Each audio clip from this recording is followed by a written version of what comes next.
I'm Duncan McLeod, and this is TechCentral's TCS Plus. Welcome to the show. You can subscribe to us on YouTube at youtube.com/TechCentral, or in your favorite podcasting app. Just search for TechCentral, one word, in any of those apps to subscribe to our shows. Now, we're going to be talking security and cybersecurity next with NEC XON. They've actually, in the last few months, I believe, gone toe-to-toe, or should I say keyboard-to-keyboard, with a bunch of cyber criminals, ransomware attackers, I believe. And we're going to talk about that in some detail and exactly how that engagement went. I'm fascinated to hear those stories.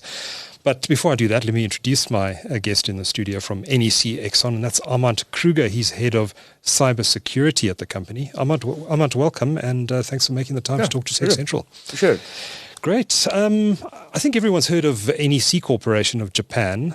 This is NEC XON is a subsidiary of NEC. But just as a recap, just remind me who NEC is, what they do, and the scale of the operation here in South Africa. Yeah, so NEC was like this Japanese-born organization, quite big. 1899 actually is when they started. It actually stands for Nippon Electric Company. A lot of people don't actually know what NEC stands for. Even when I started, I didn't know. But I had to learn it quite quickly. And like I said, XON was a regional company. NEC, Japanese firm, bought over XON, which is a pan-leading African organization that specializes in ICT solutions. So networking, communication, infrastructure, security, communications, all that sort of stuff. We've got regional headquarters in South Africa, East and South Africa, obviously, and West. And I think we typically look after Africa for NEC's perspective. So when we trade typically outside of South Africa, it's NEC Africa.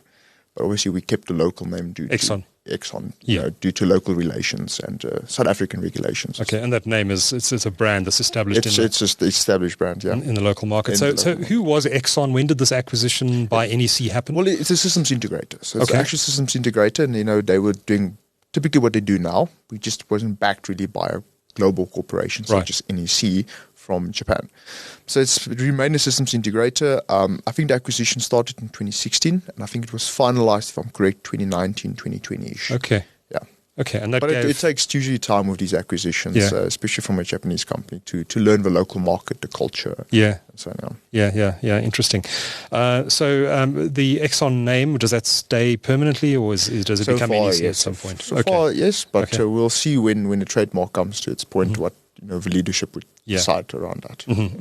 So security is one of the solution areas within the NEC XON business. Yeah, we started the cybersecurity business unit about 6-7 years ago. So it was quite new for Africa. So NEC had cybersecurity centers all around the world: Australia, Singapore, Japan, obviously. Yeah. Presence in Denmark, in Europe, but not really an Africa presence. And I came over from a previous company, and we started actually the cybersecurity business units for Africa, which is something Japan wanted really hard to do, is push the cybersecurity into the African footprint. Right. Yeah. Okay. So take me through that business. How big is it here in South Africa? Do you have specific focus areas? Do you work with specific industries? Yeah, look, we started quite small, but we've expanded quite a lot. We're quite mature now. I think we're about 36 individuals at the moment within the cybersecurity business unit. It's a blend between cybersecurity architecture, managed detection, response people, threat hunters, your typical ethical hackers you would see, sales individuals, project administrators. But we expanded quite a lot. We do quite a lot of services, but we try to stay ahead of the trend, see what's new. All cybersecurity business units, organizations do that. There's new solutions. You'll probably saw now with TechCentral and everything with this new acronym. Every day you need to learn in the IT industry. Yes. We need to keep up with that. The adversaries are adapting. So, we do quite a lot of cybersecurity, but we try to stay focused. And I think one of the goals NEC XON is very specific about in cybersecurity is establishing a very good relationship with our customers, but actually understanding what cyber challenges they do have. Not just selling the kit, but actually helping them on a journey to zero trust. I imagine a lot of these conversations start with a company that has just been compromised. They phone you up in a flat panic and say, guys, I think we need to start thinking about cybersecurity because we've just been breached. Is that often how these conversations start? It is quite a lot. In a cybersecurity community, there's a lot of talk about when is cyber going to sit at the table. Yeah. When is the CISO, head of cybersecurity, going to sit at the executive table? We always discuss around it because typically you get budget after you've been breached. Yeah. That's typically how it goes at the moment, which is obviously not exactly where we actually want it to be. The problem is cybersecurity in IT is seen as typical the chef in a restaurant. He only gets called out, or the IT manager, or the restaurant manager. He only gets called out if there's something wrong with the food or there's something good with the food, unfortunately. Yeah. Right? We do get a lot of calls like that. It does change, but I don't think the industry is mature yet enough. I think the industry, cybersecurity, specifically South Africa, very reactive in nature. Very, very reactive in nature. And I think that's something that NEC XON slowly wants to start changing. More so than other markets? I think more so than other markets. I think especially if you look at North America, for example, they are talking about cyber anticipation. Cyber breach anticipation, cyber threat anticipation. If it's a reality or not, it's in the consciousness. Yeah. It tells me that they're on a journey, the mindset is correct. And I think South Africa, especially the African market, not there yet. Yeah. But I think that's why NEC XON is here actually to help Africa on the journey, to reach actually those heights. So when you get that panic phone call, are you typically able to help, or is it more of a? I mean, what do you have those sort of reactive services where you can go in and help fight the bad guys? It depends on when the call is. If it's a Friday at 5 o'clock, I go, oh no, We'd all do that, not again. I think at the point where we are, it's not really panic anymore. Yeah. It's okay. It's happening now. How far is it? What can we actually do to help assist? What type of company are you? What industry you are? And what are your symptoms? A lot of customers will call and say, "I've been hacked." It means a lot of stuff. What is the symptoms? Like a doctor, what's wrong with you? My head's sore. Okay, tell me a little bit more. What else? Have you been sleeping? And they can't actually always answer the questions, right? Which tells me around the maturity of the customer. So typically we would call what we call a war room. We'll book an instant response call. The customer will get on the call, and we will assess the situation for the customer. We will ask the questions, and if the technical guys on the call, and then based on that, we actually have some form of direction. What's happening with the customer? What's the type of adversary in this customer? And how can we mitigate and do a search and destroy operation? So there's a playbook you work to. It's a playbook, but it's a very versatile playbook because it depends on the adversary, it depends on how far they're in the environment, depends on what the objectives are, which we don't know. So it's a very blinded kind of situation that we jump into. Yeah. The customer's panicked. We're not panicked. But sometimes we panic on behalf of the customer because if I hear the customer's voice, I feel for him. Yeah. And I know what needs to be done at this moment. I suppose empathy is a big part of this job. Empathy is quite big. Like I said, customers tell me we've been hacked, and then I can assist this situation. If they call me and they say, I've got a ransomware note, there's nothing I can do. The bomb went off. Right? I think that's where a little bit of empathy comes in. It's maybe if you called earlier, we could have assisted you. Maybe if you listened to this IT manager or this person, it could have been prevented. But the best that we can do is assess the situation currently at that point in time and see what we can actually do to help the customer. But prevention definitely better than cure. Yeah, I think once you're sick, it's a problem. It's a problem. Yeah. Interesting. So let's talk a bit about the actual engagements you've had with some of these cyber crooks. Were these all around ransomware, or were they around a range? I presume it's typically in ransomware situations where you have negotiations with these people. Just take us through a few examples of some of these engagements you've been involved in and what happened. I think what's very key and what we really want the industry to realize is the mentality of these people. Yeah. When I grew up, it was hacker in a hoodie. And that was what a hacker was seen. You'd be dealing with business people. Right? We're dealing with people that are organized crime. It's organized crime, and we actually call them cyber cartels. It's like a mafia, but digital. But they've got a very interesting. So there's two sides to them: there's how they operate, and there's how they think from a philosophy perspective. They've got a very interesting thing in the cybersecurity community. They call it a hacker mindset. Yeah, hacking in its fundamental form is essentially just an artful form of intelligent expression. It's all hacking is. It solves complex problems. So again, an artful form of intelligent expression. That's essentially all what hacking is, right? It solves via simplicity very ambiguous problems. if you think about life, you've got life hacks. You've got a diet hack. You've got a gym hack. It's finding a way to accomplish the same goal, but from a much easier perspective, where there's less any form of resistance. And they've got this trait. And if you look at America, a lot of people in Silicon Valley, they think like that. Elon Musk, Mark Zuckerberg, even Facebook says one hack away. Yes. That's how they think. And what these ransomware guys did is I think they observed that. And they kind of adapted this mentality of how they would break into systems. Now, if you look at these adversaries, they're quite interesting.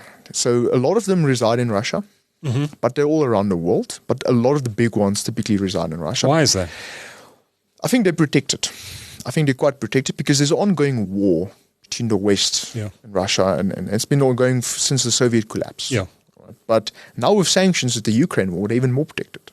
Right? So they just reside. There's actually a ransomware operator. The FBI knows about him. They posted him in the FBI most wanted list. But what he did was he actually went online to the FBI's website. Okay. And he printed his own most wanted poster. Right? That's on the website. He put it on a T-shirt and he's selling it in Russia because he's a celebrity. Right? And he even made a comment. He tagged the FBI in his Twitter post or X and said, look, you will fully understand if the FBI is not going to pay him for free marketing due to the sanctions. So they're very interesting people, right? They're quite arrogant, but they see themselves as rock stars. Right? They live free. I'm sure some of these guys are being paid by the Russian government for that's an interesting one. So there's another ransomware operator that is well known with big ransomware groups, and he drives a Lamborghini, right? And his number plate is quite interesting. Also Russian. Yeah, Russian. It says thief. Thief. Right? That's his number. They're proud of this work. And he's driving around, he's posting all the stuff online. He actually married a lady whose father was like deputy head of the FSB intelligence. So it's, if you think about Russia as a government, I mean, you might not fund them, but they're doing you a favor. Yeah. All they're doing is they're not attacking any form of Russian infrastructure. They're just attacking everything outside of the Russian infrastructure. Right. But I think it paints the mentality because the mentality, especially for ransomware operators, understanding the state of ransomware is extremely important to know how they think and how they adapt, because businesses need to kind of adapt to that. And I used I actually spoke with an executive a while ago, and he asked me, I want to explain this hacker mindset. Like, I see it visually, but how can I explain it to someone? And it was a long story. It's a wisdom-based story, but I think it clearly defines this mindset, which is quite unique. And it's very characteristic-driven. Three brothers robbed a bank, and they stole a bunch of cash. They threw it out on the hotel floor, and they looked at it, and they were amazed how much money we have. And all the brothers said, well, how much money do we have? And the middle brother said, but let's count it. I mean, that's the logical thing. Let's count it. And all the brother says, it's going to take us weeks to count all this money.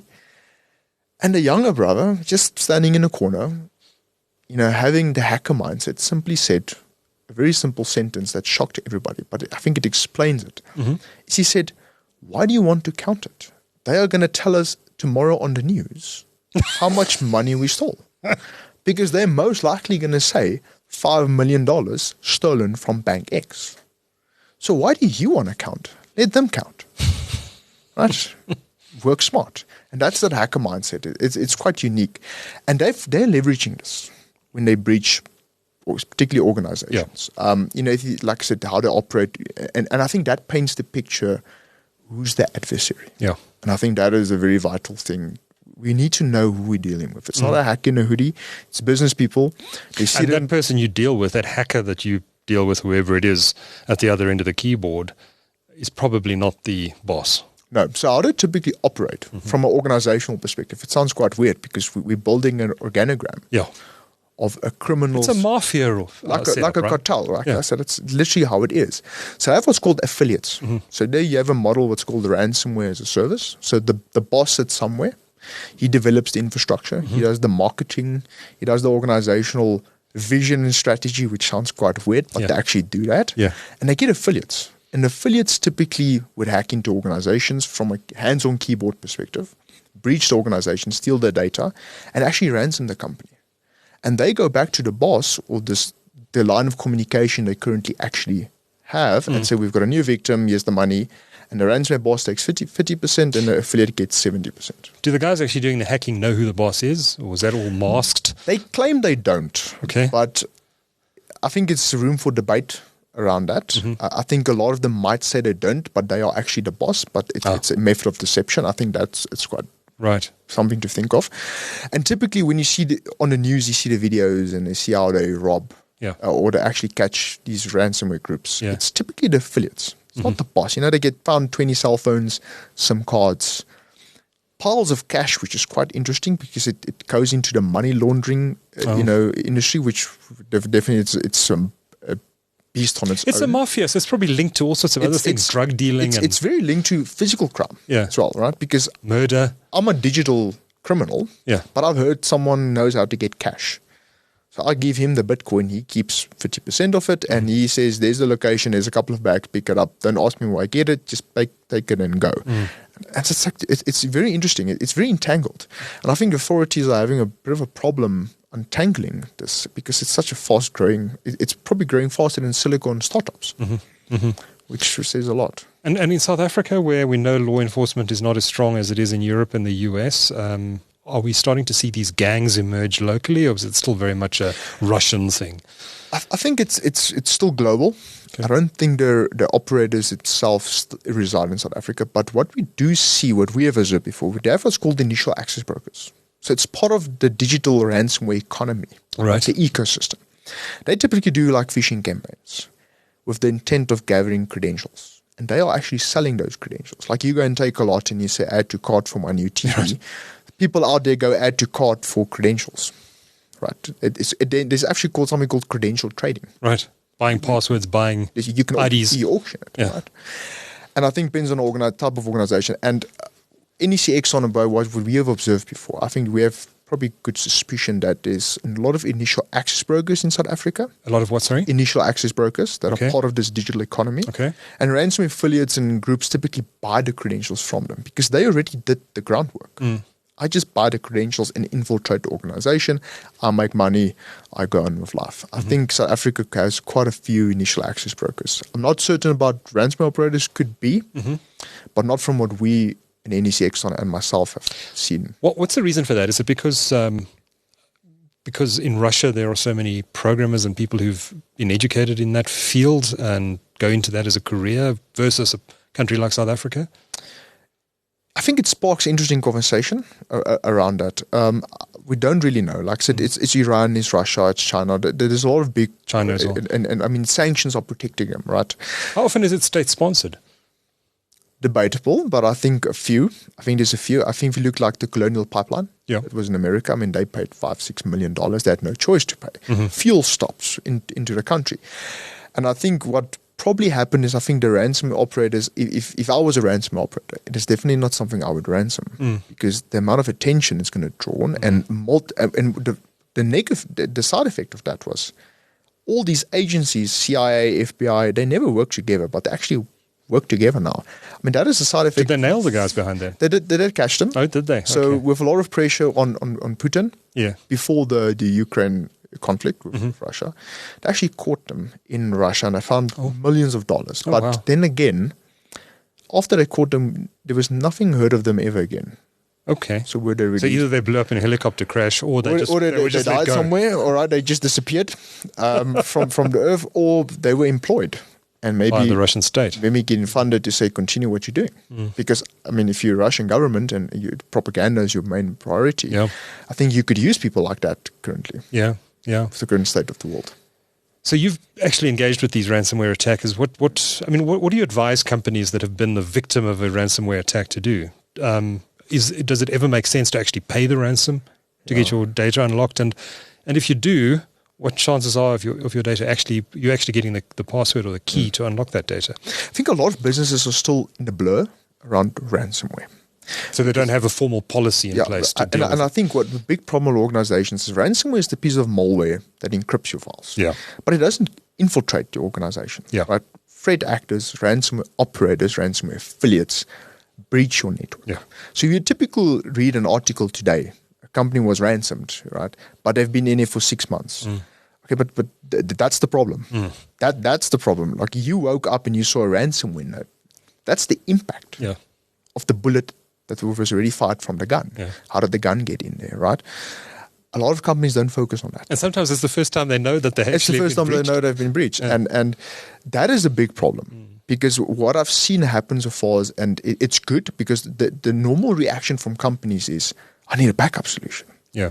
I need to back up. That's great, and I fully agree with that. But what about the 6 months before, right? The ransomware guy didn't care about your backups. He logged in, and he found your backups. Maybe he neutralized them, maybe disabled your security infrastructure and controls. And then he ransomed you, and you woke up, and you realized you were hit on the impact phase, not the breach phase. So I think companies need to start focusing a lot more on that breach phase, that initial breach phase, not the impact phase, right? You see someone on a highway driving recklessly, and then, you see him and you just avoid him and he drives into someone and, oh, I didn't see that coming. You probably did. Did you see how he drove? I mean, you probably saw that's going to happen. So I think companies just need to look at that. I think that's quite vital. Yeah, and have the right, I guess it's mainly software tools that you'd use to detect intrusions and report them. So these ransomware guys have a very interesting way of breaching organizations' defenses. And I think the industry is shifting a bit. And we are trying to shift the industry very hard, because the typical conversation today, if you walk into a board of directors and there's a CISO, the typical question being asked is, how many vulnerabilities do we have? That's a great question. I don't disagree with it. But it's the wrong question, based on how ransomware operators observe the mentality, the hacker mindset. We need to start asking questions. If we get breached, where are they going to come from, and what can they do? That question that questioning creates more of a scenario. Because a business executive says, oh, but we've got backups. And the IT individual says, our backup license is expired. So you're actually creating a conversation now, just simply because you asked the right question. Because a big misconception I've seen sometimes is there's vulnerabilities and there's misconfigurations. And I think misconfiguration can lead to a vulnerability, but a vulnerability is simply a defect in hardware or software that should not be there. Misconfiguration is a defect in a configuration that should be there.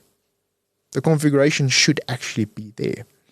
And they typically abuse misconfigurations. And I think it's what's quite interesting is technology has got so advanced. I think we have lost track of what we actually had. We had the cyber hygiene, the basic controls, and then the hype started. And we started investing in technologies. New acronyms were born.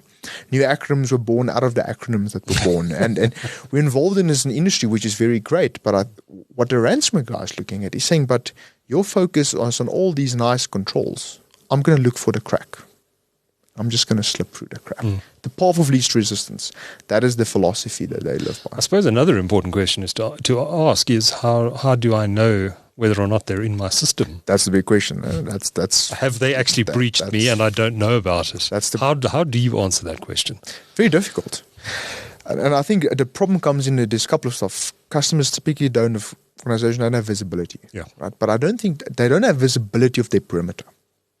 Let's create a very simple analogy just to kind of put it into perspective. I'm going to break into your house and I want to steal your TV. I need to get in your yard somewhere, right? I don't teleport in, steal the TV and teleport out. So organizations do have a perimeter. So they typically don't know the extent of their perimeter. They don't know the controls of the perimeter, and they don't always control their perimeter, which is quite big of a problem. So we typically advise customers, look, reinforce your perimeter. Reinforce your perimeter, make it as difficult as possible to actually jump in your yard. Because we know your house is a mess, but you don't have room and kind of room to breathe to fix your house because people keep jumping over your yard. Stop them from jumping over the yard, and let's have some time strategically and tactically to see what we can do internally to kind of fix it. And look, a lot of companies don't know they've been breached. Typically, there's a lot of controls that can help you detect that, but I think most companies will never know that they've been breached until they wake up to the impact phase, which is a ransomware note, or they see someone online telling them, look, someone is selling all your data. And then they typically go on to public relations. We're very sorry. We've heard about these claims that we've been breached. We're doing a full-blown investigation, determine the source. And then eventually they find the source, and then they go back and they buy the solution they wanted to buy 2 years ago, or implement the framework or the strategy that they've been talking about, in meetings, but they haven't actually implemented it. Yeah.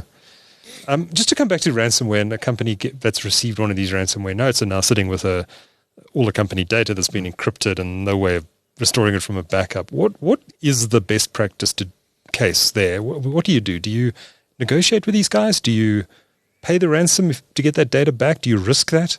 I'm guessing it's different on a case-by-case basis. Very different case by case, but specifically industry. Who's the customer? What's the industry? So, for example, if you JSE listed, you have a big risk because if your shares drop, you as the CEO needs to represent the board of directors on why did the share drop. This is a reputational risk. But actually address the JSE.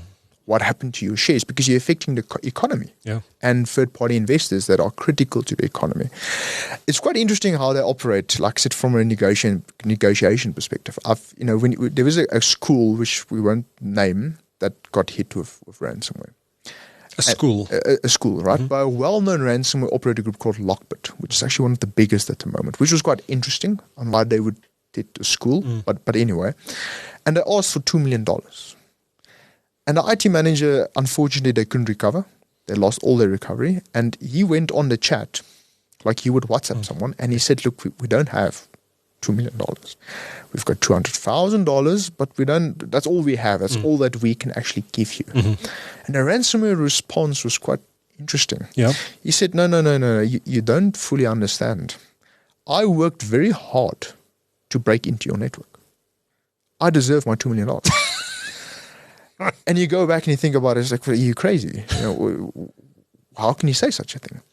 And that's the problem, is that's how they think. That's how they operate. And we know that. We know that's how they think. We know it's how they operate. So typically when organizations in what we call a post-encrypted phase, right? The nuclear bomb went off, the environment's encrypted. They've got no backups. We typically always advise customers never ever pay because you're feeding the ecosystem. Right? We need to neutralize the ecosystem collectively somehow. It must be difficult to make that decision though if all your data is encrypted and you've got no way of getting it back and it's threatening your business. It's very frightening, especially to executives. And I've seen negotiations where they've got cyber insurance, right? And the ransomware operators actually have downloaded their cyber insurance policy. And they said in the chat, we want to talk to the CFO. You're not going to talk to a CFO. Why don't you talk to a criminal? We're going to negotiate. They get their lawyers in. And he says, no, it's very simple. This is not the response of the ransomware affiliate. I've got your cyber insurance policy. I know how much you're covered for. And you're probably going to spend a month, 2 months fighting with the insurer to get your money because you didn't have this control in place, you didn't have this control in place, you didn't read the T's and C's. I'll make you a deal. I'll cut your price in half, 50%, but you pay me right now, I'll give you data back. Now, you CFO, you're thinking, this customer, let's say this actor is asking for $10 million. If I pay him $5 million, he's going to save me right now. And if you do a calculation over 2-3 months, maybe you lost $20 million as a business risk. It's a very difficult decision from a CFO. And I've sit in these situations where I've sat next to CEOs and CFOs and I told them, don't pay. And they said to me, why not? It's simple. And because I don't understand the ecosystem. And I had to brief them, don't feed this ecosystem, right? Don't feed it. And they never paid. And we eventually managed to recover the organization for a lot of hard work and participation and hours. But via the rebuild, we actually learned more about how the company actually was operating. And we had the opportunity to rebuild it from the ground up. Securely. Which was amazing, which is something that, so I think a lot of ransomware operators force organizations that never want to innovate. They force them into a corner sometimes, and it actually forces them to innovate. And do these, how often do these criminals actually decrypt the data once you've paid the ransom? Don't we have cases where you pay over your $1 million or whatever it is, and the hacker just disappears? So they have an interesting tactic called double extortion. They do what's called double extortion. So they'll encrypt, you'll pay. Let's say you pay, we don't advise, but you pay. They'll give you your data back. They'll give you the decryptor and your files are operating, your business is operating. But they already downloaded your files. They typically come back in 6 months and says, you never paid us actually for the data. You paid us to use the data, but we still have your data. And they want more money.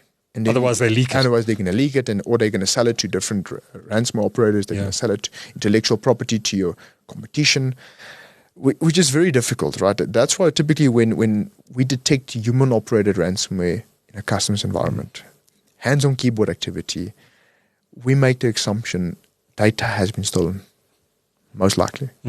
You have to assume you as a company need to assume it, and you need to follow the proper procedures to handle that now. Because it's better if you can come out and say, look, we've been breached, potential data has been stolen. You're probably going to take a hit, but you will take a big hit if you ignore it, and 8 months later the ransomware operator comes back and informs you and all your customers that you've actually been hacked.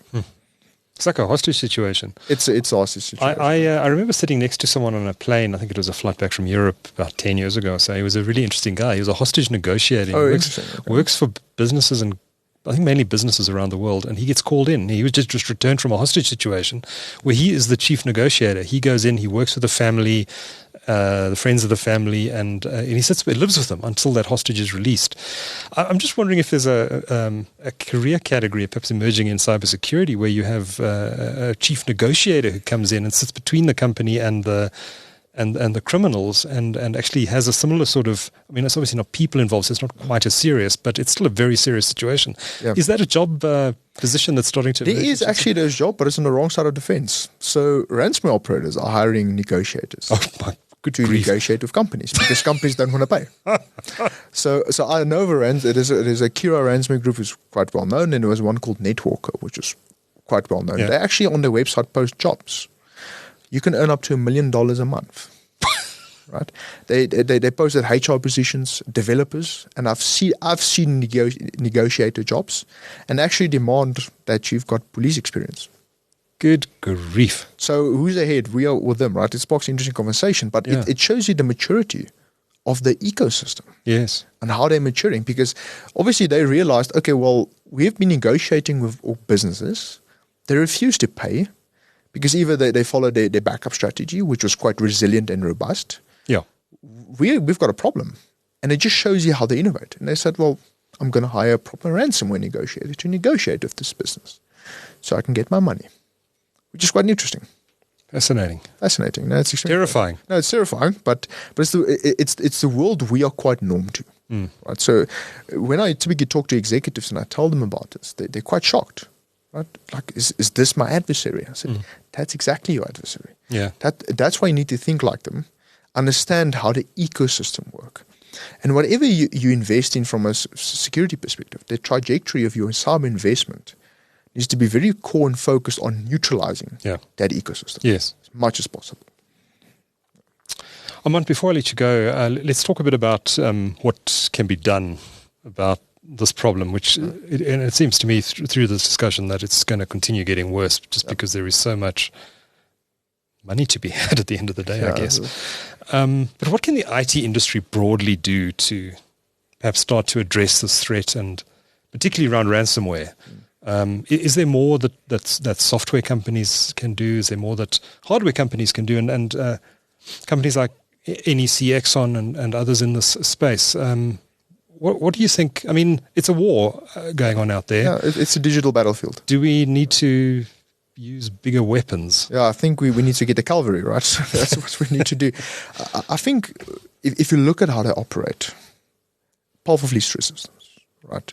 And I think what the biggest problem with organizations, I think it's legacy. Let's take normal things, legacy systems, right? But it's your perimeter as well. What are you exposing to your perimeter? You're not going to put your TV at your front gate. Right? You can hide it somewhere around the corner. Even when you bring in a guest, you shouldn't actually see your TV. It should be like around the corner or something, right? So you're doing that segmentation in your house. Think about you as an individual. I think that there's a lot of lack of cyber hygiene that's not being done. And I think it's the hype of advanced security solutions that have kind of consumed us. Yes, right. They do a great job, but they're just plugging holes. No one's closing the hole, actually, what they're actually supposed to do. I had a very similar question as you asked with an IT manager. And we did an assessment on an organization from a threat actor's perspective or a ransomware actor's perspective. So his bird's eye view, kind of his owl view that you can see. And we found a system online. And we told the IT manager, look, you've got a system online that is being exposed. It's a database that has confidential information, most likely. And I'm saying most likely because that's what the ransomware guy is going to assume most likely, and he's going to target it. And it's an opportunity for him to actually target that system. And the IT manager said, well, we don't use it anymore. That's fine, but it doesn't mean it's unusable. Just because you don't use it doesn't mean it's unusable. And that's what the ransomware guys are going to do. It's going, okay, well, I'm just going to use it, right? Leak the data and steal it. And it's so opportunistic in such a way. So I think what we would like to see is cybersecurity and IT coming a lot better together. Because I think that there's a lot of conversation typically if you talk to people about social engineering, user awareness and all that, and that's extremely important. I fully support that and I fully agree with that. But threat actors, especially ransomware operators, need three key things to succeed. They need internal access. They need to be in your network somehow. And that's just the weakest link. That's the weakest link, right? They need credentials. They need identity. Identity is actually the new premise, and identity I think has always been critical, right? A lot of organizations have what's called Active Directory, which is like the heart of your body. It's the main authoritative figure in your environment that decides are you allowed or you're not allowed. And I think one of the key reasons ransomware is so successful is the weaponization of Active Directory and the growth of the cyber economy, which I think have motivated them quite extensively. And they need privileges. I need to be a privileged user from a technology perspective to succeed. Who's privileged users? IT. Not end users. IT are privileged users. They target end users to get to privileged users to get to take over your organization, what we call domain dominance or domain takeover, organizational takeover. But if we can understand they need internal access, they need credentials, and they need privileges, we need to invest our security solutions and our strategies to disrupt all three of those points as much as we actually can. And there's a lot of talk about zero trust. Zero trust, everybody has a different definition of zero trust. When I look at it, typically what I see in the field and where I think the industry is going, zero trust for me is simply an architectural state of mind fueled by cyber consciousness. That's zero trust. It's a philosophy. It's a culture. It's a culture. It's not a solution. It's a philosophy you need to live by every single day. It's a cybersecurity lifestyle. Trust no one is what it basically trust no one, right? Yeah. And I think there's some form of cyber consciousness everybody as an individual, as a human, needs to kind of develop. Because typically when you go to an organization talking about zero trust and says, well, I'm going to implement my solution and I don't trust you. And the end user will say, well, you don't trust me, but you pay me. What do you mean you don't trust me? You don't pay my salary.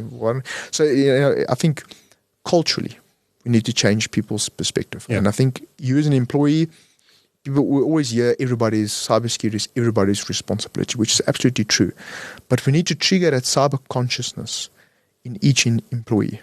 Via culture, via business leaders, via executives, we need to trigger that somehow. If we're more conscious around what we do day to day, how we think, how we consume data, what we do with it, I think we can actually solve the cyber hygiene problem slowly but surely. And then the advanced security solutions like EDR and XDR actually just reinforces our baseline security. Fascinating. We've got the information regulator, which was, I think, set up a couple of weeks ago. Right? Started working a couple of years ago, but they've started to take their first administrative actions. I think they're going off to the Department of Justice. It's going to court now. That's right. And there was Dischem and I think one or two other cases that they've been looking at. But in your view, is there any more that regulators and the government can be doing to help protect organizations against cybersecurity attacks? Do we need better legislation? Do we need better regulation? What can the government do, if anything? And I like that conversation because PR came. Section 22 clearly states what the conditions of a security breach notification are. We do a lot of business. For example, if you do a lot of business in Europe, you've got GDPR. Article 33 clearly states what you need to do when you've been breached. I think it's quite new in South Africa. It's quite mature. What I've seen so far, I think the fines are too small. I think the fines should be a lot bigger. Okay. Because, I mean, if I make a $1 billion cost of sale turnover and you give me a $2 million fine, because I left the system open, I'll just probably pay you. Right? It's actually the reputational issues when this hits the headlines and you've been hacked. That's actually really damaging to That's really damaging, but it's very hard to quantify it. I think cybersecurity quantification is still a very difficult topic. And I think the information regulator, I think the purpose of it should be is, here's what we recommend your best controls should be, right? From a cyber hygiene baseline perspective to advanced security solutions, based on your business needs, how you generate revenue, what your business gaps and cybersecurity gaps potentially are, and advise you is best to actually solve those solutions and problems as much as you can. I think the information regulator can do a lot more, but it will be, I don't think we'll give it enough chance. I think it's still too mature. It's not mature enough in South Africa. I mean, if you look at the States, they've got a cybersecurity framework, they've got a strategy, a countrywide strategy to protect, money of the country, actually, import, exports, geopolitical. I think that's quite fascinating. I think it's too new. But from what I've seen of the DOJ, the scam, for example, was I think it's too light still. Okay. I think it's too light. And one thing I've noticed about South Africa is the community is very, very powerful. And I think if the information regulator can set an example and say, look, this is how it needs to be, we need to take a step. I think it shows progress in terms of South Africa. Yeah. Because we've never had this before. And I mean, the Cybersecurity Crimes Act was recently revised, actually. It's quite interesting, the content around. But I think we need to do a little bit more if we want to protect specifically South Africa. We need to fight these ransomware operators in some way. And I think the way we fight them like a cartel, I mean, if you look at the mafia, we've got police task force that have been bred and created and crafted to tackle. America's called the DEA, Drug Enforcement Agency. Yeah. Their primary responsibility is drugs, cocaine, stop it, import, export, who's the mafia, arrest them. Maybe it's just a consideration from a global perspective. We need to look like a digital task force where we can actually dismantle these ransomware operators, dismantle the economy. Not just the ransomware operator, but the economy, where they actually buy the credentials from, and stop it at the root cause. And I think that could potentially also be... But you're going to need some real skills in whatever an enforcement agency is, and people who can understand blockchain and crypto and all of the stuff which these hackers use to rip people South off. Africa is actually quite rich in talent. There's a big difference where I always say between skill and talent. Skill is something you can learn, talent is something you're born with. There's a lot of talented individuals, especially in cybersecurity, that actually understand ransomware operators and the defensive and offensive security side of it. And they're really trying to help companies actually stop it. The big problem that we face currently in cybersecurity, which is quite controversial depending on who you talk to, but it's globally viewed still, is that a lot of defensive security, what we call the blue team, is very political driven. My vendor is better than yours, my solution is better than yours, right? Where the red team, offensive security, is all tactical. I want to get in and I'll do everything I can to get in. I don't care what you have, right? And that's why they're succeeding, because they've got a very different kind of mindset. Yeah. So I think the information regulator can definitely maybe help with the mentality of businesses, drive the cyber consciousness around the country. And I think that's the one way we can dismantle the ecosystem. Plenty of food for thought there. A little bit of a terrifying conversation as well. Yep, but it needs to be. It needs to be. It's a reality. Yeah. A lot of cyber people, live it every day. They deal with these threat actors every day. But I think it's very key that business leaders start realizing it, because they've got the authority to redirect funds. They've got the authority to make decisions around businesses. I think when a lot of business executives, a lot of them are, but my primary aim is to make them understand this ecosystem and not to come and sell you a solution, but bring you a strategy, help you on a journey. And that's perfectly what NEC XON is doing. Is when we go into a company, specifically myself, I look at what gaps do you have, and I'll identify what gaps do you have that ransomware operators will exploit. Because that kind of elevates your risk, right? It's current risk, it's long-term risk, it's reputational risk, it's business risk. Think about the medical industry. There's loss of life. There's loss of lives. The insurance are gonna hit the hospital. The individual's personal family members are going to hit the hospital. I mean, you as a hospital brand name is scarred for a very long time, just because a simple medical equipment had default credentials on it that was never changed because it was a nuisance. Or software that wasn't patched. Software that wasn't patched, right? And I think that's going to be definitely key. But I think slowly over time, if we get the executives to understand it, and our executives understand the economy very well, that's why they say just do anything you can to stop them. But it's like protecting the president. If you look at the United States, Secret Service is very fascinating. Look at positionally how they protect the president, the way they walk, the way they look. They've got snipers for long-range snipers to kind of protect him. The car's bulletproof, it's tank-proof. I don't know what other acronyms it has. There's Secret Service people everywhere. There's undercover secret people everywhere. And the moment someone just steps over a barrier, they neutralize the threat. There's 6, 7 Secret Service people all around the guy. They arrest him, they interrogate him for 12 hours, and the guy was probably just looking on Google Maps. He was lost. Oops, I walked the wrong, took the wrong step. Took the wrong step. But that sense of urgency. Yeah. It's in the Secret Service does it very well. And their controls kind of move with the president. Our controls currently is quite static. Our data is in one place. So we need to be very adaptable around our security posture. It needs to be able to move with our data.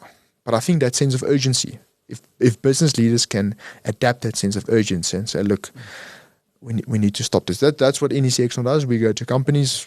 I give them, what gaps they have. Can it be exploited? What's the business impact you can have? And I try to push that sense of urgency, but also help them to actually close that gaps. I guess, unfortunately, many people only learn after they've been attacked and successfully and their data locked up. Yeah, and then it's just money everywhere. But hopefully one or two people watching or listening to this show will take your advice and start to actually do some proper investigation around the governance of their security. Lots of things to think about there. Armand Kruger is head of cybersecurity at NEC XON. Thank you so much for sharing those fascinating insights with us. I enjoyed it. Appreciate it. Thank you. Thank you.